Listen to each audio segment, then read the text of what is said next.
Movie start होती है एरेंडल नाम की एक किंगडम में, जहाँ एक किंग और क्वीन की हुकूमत थी। उनकी दो बेटियां थीं। एक का नाम था प्रिंसेस एल्सा, दूसरी का नाम था प्रिंसेस एना। प्रिंसेस एल्सा के पास कुछ मैजिक पावर्स थीं जो कि उसे पैदाइशी तौर पर मिली थीं, और जिस चीज को वो टच करती थी वो बर्फ यानी आइस में चेंज हो जाती थी। इस सुपर पावर की वजह से दोनों बहनें बहुत इंजॉय किया करती थीं। स्टार्टिंग में दिखाया जाता है कि एना अपनी बहन एल्सा को जगा रही होती है और उसे साथ खेलने का कहती है। एल्सा थोड़ी नखरे करने के बाद तैयार हो जाती है और वो एना के साथ डॉल रूम चली जाती है और अपने मैजिक से स्नो फॉलिंग स्टार्ट कर देती है और इसी स्नो से स्नोमैन ऑलिव भी बनाती है। एना जमी हुई बर्फ पर जंप करती जाती है और एल्सा भी उसके साथ खेल रही होती है और अपनी मैजिक पावर से स्नो बना रही होती है कि अचानक एल्सा डिसबैलेंस हो जाती है और उसकी पावर गलती से एना के दिमाग को चोट पहुंचा देती है, जिस वजह से वो बेहोश हो जाती है।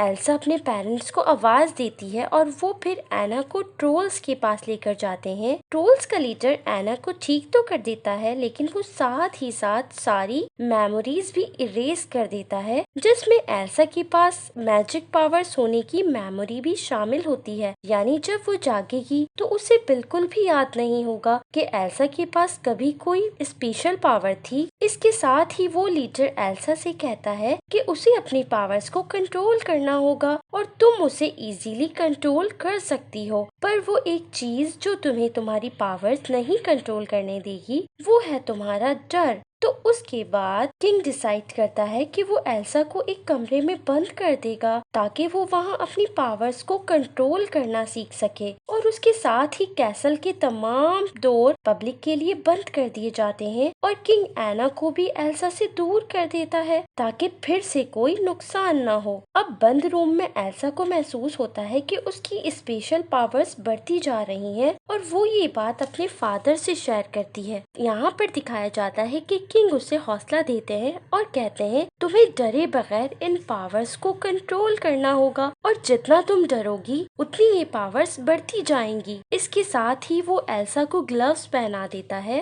ताकि वो डायरेक्ट किसी चीज को टच ना कर सके। एना बहुत बार एल्सा के पास आती है ताकि वो उससे बात कर सके, पर एल्सा उसकी किसी बात का जवाब नहीं देती और ना ही रूम से बाहर आती है। एल्सा के इस रवैये से एना बहुत डिसहार्ट होती है। इस तरह कई साल गुजर जाते हैं और दोनों प्रिंसेस बड़ी हो जाती हैं। एक दिन उनके पेरेंट्स यानी किंग और क्वीन शिप के जरिए कहीं जा रहे होते हैं और तूफान आ जाता है और उनकी शिप तबाह हो जाती है और दोनों की डेथ हो जाती है। इसके बाद पता चलता है कि नेक्स्ट क्वीन अब एल्सा बनेगी और इसके साथ ही किंगडम में कोरोनेशन की तैयारियां शुरू हो जाती हैं। दूर दूर के किंगडम से भी लोग इस सेरेमनी को अटेंड करने आने लगते हैं। यहाँ पर एक ड्यूक भी आता है जो कि किंग के साथ बहुत अरसे से ट्रेडिंग कर रहा होता है और वो इस इंतजार में था कि कोई मौका आए और उसे पता चल सके कि कैसल के अंदर हो क्या रहा है। दूसरी तरफ एना बहुत खुश होती है कि इतने अरसे बाद वो बहुत सारे लोगों से मिलेगी, क्योंकि इतने अरसे से कैसल बंद होने की वजह से वो बहुत अकेली हो गई थी और फाइनली वो दोस्त बना सकेगी। दूसरी तरफ एल्सा बहुत डर रही होती है कि कहीं उसकी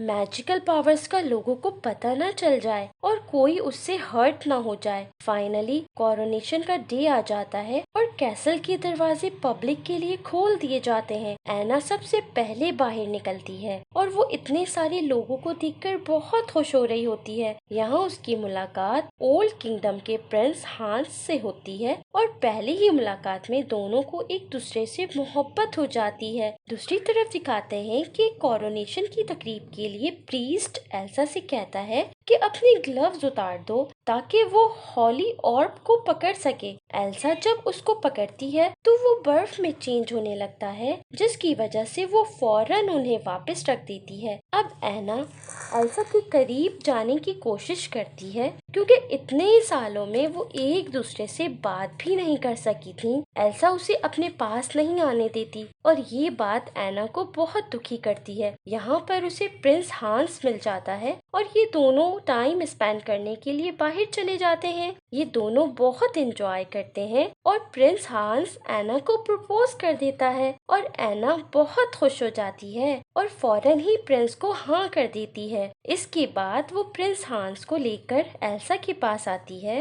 ताकि वो प्रिंस को एल्सा से मिलवा सके। यहाँ वो एल्सा को बताती है कि वो हांस से शादी करना चाहती है, तो एल्सा फौरन उसे मना कर देती है कि ऐसे डिसीजन इस तरह नहीं लिए जाते। इसके साथ वो दरवाजे बंद करने का ऑर्डर देती है और वहाँ से जाने लगती है। एना इस बात पर एल्सा से खफा होने लगती है और पूछती है कि वो ऐसा क्यों कर रही है। यहाँ पर जब एल्सा उसे जवाब नहीं देती तो वो एल्सा के पास जाकर उसका हाथ पकड़ने की कोशिश करती है, जिससे एल्सा का एक ग्लव्स उतर जाता है और एल्सा को गुस्सा आने लगता है और वो नेकेड हैंड से एना का हाथ झटक देती है और उसके साथ ही उसकी पावर स्टार्ट हो जाती है। यहाँ ड्यूक अंदाजा लगा लेता है कि इतने अरसे से कैसल में क्या राज छुपा हुआ था। ड्यूक लोगों से कहने लगता है एल्सा एक विच है। एल्सा कैसल से बाहर जाने की कोशिश करती है क्योंकि उसकी पावर बेकाबू हो चुकी थी और वो बहुत ज्यादा डर रही होती है और वो भागती हुई कैसल से बाहर चली जाती है और उसे जाने का रास्ता नहीं मिल रहा होता क्योंकि वहाँ इतने लोग मौजूद होते हैं।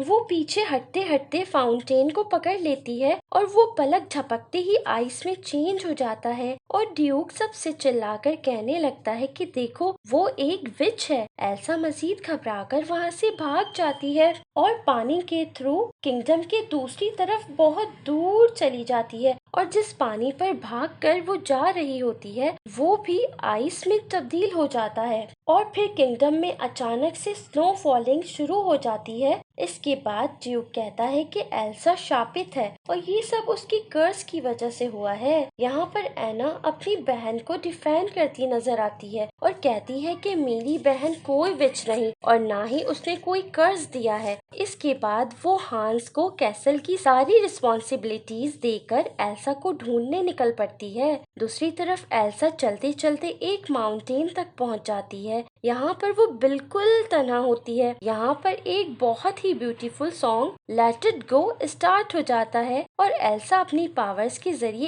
एक खूबसूरत सा स्नो का पैलेस तैयार कर लेती है। एल्सा को ढूंढते ढूंढते एना एक वेयर हाउस में पहुंच जाती है क्योंकि उसे बहुत ठंड लग रही होती है और वो सोचती है कि उसे यकीनन यहाँ से गर्म कपड़े मिल जाएंगे और उसका घोड़ा भी उसे छोड़कर भाग चुका होता है। यहाँ उसकी मुलाकात क्रिस्टोफ नाम के एक आदमी से होती है और वो उसे बताता है कि वो नॉर्थ साइड की माउंटेन से आया है जहाँ जरूरत से ज्यादा बर्फबारी हो रही है। एना इस बात से रियलाइज करती है कि एल्सा यकीनन वही होगी और ये आदमी ही उसे वहाँ पहुँचा सकता है। क्रिस्टोफ उसे बताता है कि उसका काम था बर्फ बेचने का, लेकिन इतनी ज्यादा बर्फबारी की वजह से उसका काम रुक गया है और उसके पास सप्लाईज खरीदने के पैसे भी नहीं है। एना उससे सप्लाईज दिलाने का कहती है और कहती है कि उसे पता है कि इतनी ज्यादा बर्फबारी कैसे रोकी जा सकती है, लेकिन उसके लिए तुम्हें मुझे नॉर्थ लेकर जाना होगा। इस बात के लिए क्रिस्टोफ रेडी हो जाता है और ये दोनों रेंडियर पर नॉर्थ जाने के लिए निकल पड़ते हैं। रास्ते में एना उसे सारा मामला बता देती है कि कैसे वो हांस से शादी करना चाहती थी और कैसे एल्सा ने मना कर दिया। अब यहाँ क्रिस्टोफ भी एल्सा से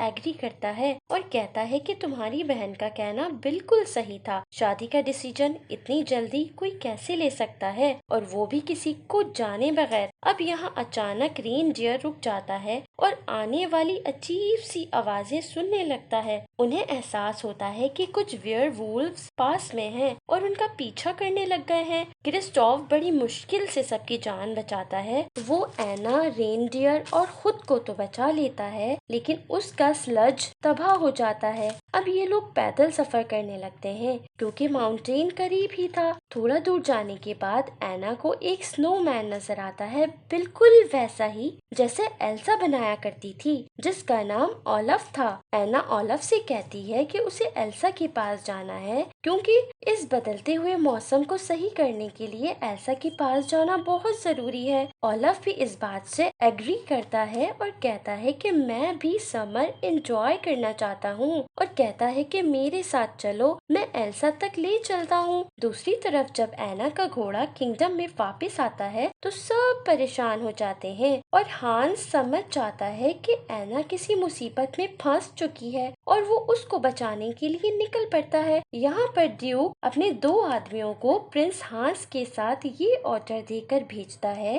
कि एल्सा बचकर आने ना पाए। दूसरी तरफ एना, ओलफ और क्रिस्टोफ एल्सा के कैसल पहुँच जाते हैं, जहाँ एना अकेले अंदर जाती है और एल्सा को कहती है कि मौसम बहुत खराब हो गया है और हर तरफ बर्फबारी हो रही है। अब तुम्हें ये सब ठीक करना होगा क्योंकि ये सिर्फ तुम ही ठीक कर सकती हो। एल्सा कहती है कि मेरी पावर्स आउट ऑफ कंट्रोल हो गई हैं और अब कुछ भी ठीक नहीं हो सकता। एना उसको मनाने की बहुत कोशिश करती है पर एल्सा उसकी एक नहीं सुनती। यहाँ फिर एल्सा को बचपन का एक वाक्य याद आता है जिस पर एना हर्ट हुई थी। वो ये सोच कर डर जाती है और उसकी पावर आउट ऑफ कंट्रोल होने लगती है और एना फिर से इफेक्टेड हो जाती है। क्रिस्टोफ उसे यहाँ से चलने का कहता है पर एना एल्सा के बगैर जाने से इनकार कर देती है। जब एना एल्सा की बात नहीं मानती तो एल्सा बर्फ का एक मॉन्स्टर क्रिएट करती है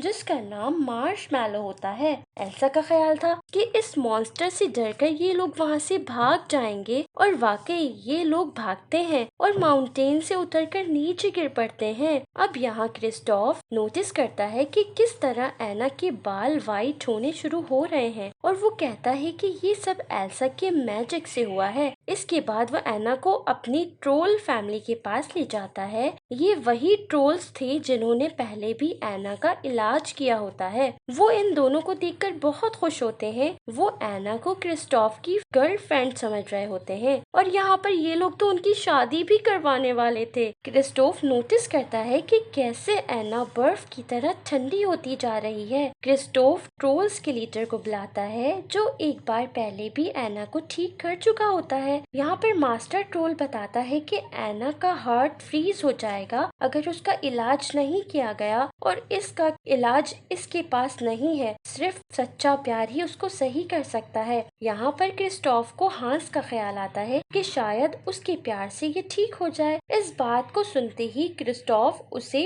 रेनडियर पर बिठाता है और एना को किंगडम की तरफ लेकर दौड़ पड़ता है। दूसरी तरफ प्रिंस हांस अपनी आर्मी लेकर और उन 2 लोगों को लेकर एल्सा के पैलेस पहुंच जाता है जहां उनका सामना उसी टेरेबल मॉन्स्टर से होता है और उनकी लड़ाई शुरू हो जाती है। इसी दौरान ड्यूक के वो 2 आदमी पैलेस के अंदर चले जाते हैं और एल्सा को मारने की भरपूर कोशिश करते हैं, लेकिन एल्सा के मैजिक के सामने उनकी कोशिशें बेकार चली जाती हैं। इससे पहले कि वो दोनों एल्सा के हाथों मारे जाते कि प्रिंस हांस अंदर आता है और एल्सा को कहता है कि इन दोनों को मत मारो वरना लोगों को ट्रस्ट हो जाएगा कि तुम एक विच हो, इसलिए रुक जाओ। एल्सा रुककर हांस की बात सुनने लगती है और एल्सा का ध्यान कहीं और होने का फायदा उठाकर ड्यूक का एक आदमी तीर चला देता है जिससे एल्सा के सर के ऊपर थोड़े फासले पर मौजूद बर्फ का एक फानूस एल्सा के सर पर गिर पड़ता है और वो बेहोश हो जाती है। जब उसे होश आता है तो वो खुद को प्रिजन में कैद पाती है और वो अपने किंगडम में ही मौजूद होती है। जब वो विंडो से बाहर देखती है तो उसे हर चीज बर्फ में जमी नजर आती है। अब यहाँ प्रिंस हांस एल्सा के पास आकर विंटर ठीक करने का कहता है। यहाँ पर एल्सा उसे यही बताती है कि वो नहीं जानती कि इसे कैसे ठीक किया जाए। हांस वहाँ से चला जाता है। दूसरी तरफ क्रिस्टोफ एना को लेकर किंगडम पहुँच जाता है और वो वहाँ सर्वेंट्स को कहता है कि एना को प्रिंस हांस तक पहुँचा दो और क्रिस्टोफ खुद वहाँ से वापस आ जाता है। वो बहुत दुखी होता है इस सारे मामले से। एना हांस के पास पहुँचकर उसे सारी बात बताती है कि कैसे वो इस तरह हुई और अगर वो ठीक ना हुई तो पूरी की पूरी बर्फ में तब्दील हो जाएगी। हांस की किस ही उसे ठीक कर सकती है, लेकिन हांस उसे किस करने से मना कर देता है और कहता है कि इन दोनों के बीच में सच्चा प्यार तो था ही नहीं और वो उससे शादी करके यहाँ का किंग बनना चाहता था और यहाँ का किंगडम भी वही हैंडल करना चाहता था। और उसका प्लान अब भी यही है कि वो एल्सा से वेदर चेंज करवाकर उसे मार देगा। यहाँ एना उसे कहती है कि तुम एल्सा की पावर्स के सामने नहीं टिक सकते, और यहाँ हांस उसे रूम में मरने के लिए छोड़कर वहाँ से चला जाता है। और अब हांस ड्यूक और बाकी लोगों को बताता है कि कैसे एना मर चुकी है, और कहता है कि वो दोनों शादी कर चुके थे, और सारा इल्जाम एल्सा को दे देता है और बताता है कि एल्सा सच में एक चुड़ैल है और उसे मार देना चाहिए। और सब हांस की बातों पर यकीन कर लेते हैं कि एल्सा को मार देना चाहिए। दूसरी तरफ जब हांस एल्सा को लेने जाता है तो वो जेल तोड़कर भाग चुकी होती है। दूसरी तरफ जब क्रिस्टोफ किंगडम की तरफ देखता है तो उसे एक बहुत बड़ा सा क्लाउड नजर आता है, जिससे वो समझ जाता है कि एना जरूर किसी खतरे में है और वो किंगडम की तरफ दौड़ पड़ता है। दूसरी तरफ ओलफ भी एना के पास पहुंच जाता है और एना उसे बताती है कि कैसे हांस ने उसे धोखा दिया। यहाँ पर ओलफ उसे कहता है कि उसे लगता है कि क्रिस्टोफ ही उसका सच्चा प्यार है और दिल ही दिल में क्रिस्टोफ उसे पसंद भी करता है। अब ये दोनों किसी तरह कैसल से बाहर निकल जाते हैं और देखते हैं कि एक बहुत ही खतरनाक स्नो स्टॉर्म आ चुका है और ये दोनों क्रिस्टोफ को ढूंढने लगते हैं। दूसरी तरफ क्रिस्टोफ भी उन दोनों को ढूंढ रहा था। यहाँ पर हांस एल्सा के पास आता है और उसे बताता है कि किस तरह उसकी वजह से एना मर चुकी है। एल्सा शॉक्ड हो जाती है और उसकी उदासी की वजह से तूफान रुक जाता है। एना को महसूस होता है कि वो आहिस्ता आहिस्ता बर्फ में चेंज हो रही है। उसे दूर से क्रिस्टोफ आता दिखाई देता है, लेकिन जब वो दूसरी तरफ देखती है तो उसे नजर आता है कि हांस एल्सा को मारने वाला है और उससे पहले कि एल्सा हांस के हाथों मारी जाती, एना उसके सामने आकर बर्फ में चेंज हो जाती है और हांस की स्वॉर्ड एना से टकराकर टूट जाती है और हांस दूर जा गिरता है। ये देखकर एल्सा बहुत ज्यादा दुखी हो जाती है और एना से लिपटकर रोने लगती है, जो कि बर्फ की बन चुकी थी। लेकिन दिखाया जाता है कि एल्सा के लिपटकर रोने से एना बिल्कुल ठीक हो जाती है और अपनी नॉर्मल हालत में वापस आ जाती है। यहाँ ओलिव खुशी से कहता है कि